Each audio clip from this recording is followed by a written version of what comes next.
Good morning, नमस्ते, सेवारो सबैजनालाई अनि स्वागत छ तपाईहरु सबैजनालाई मेरो भिडियोमा।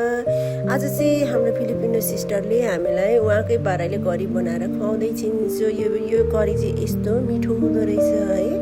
हामीले त अब फिलिपिनो करी त कहिले नि खाथेन नि त, यो वाला चाहिँ। अनि उहाँले यो वाला करी बनाएर दिनुभयो। हाम्रो चाहिँ कहिलेकाहीँ टाइम हुँदा हाम्रो पाराले कहिले उहाँको पाराले बनाएर काममा इन्जोय गर्ने गर्छौँ। सो आज चाहिँ उहाँको पालो थियो अनि उहाँले बनाएर खुवाउनु भयो। यस्तो दुःख गरेर उहाँले खुवाउनु भयो, सबै कुराहरू घरबाटै बनाएर ल्याएर अनि बनाइदिनु भयो होइन। यस्तो दुःख गरेर बनाएको भिडियो त अफकोर्स बनाउनै पर्यो नि त। फेरि यति मिठो हुँदो रहेछ। यहाँ चाहिँ अब मसलाहरू पनि हुँदैन, तेलहरू पनि हुँदैन अनि बिरामीको लागि चाहिँ एकदमै बेस्ट लाग्यो मलाई चाहिँ। म त फेरि धेरै मसलाहरू खाँदिनँ नि त, अनि मलाई यो वाला करी चाहिँ एकदमै मन पर्यो।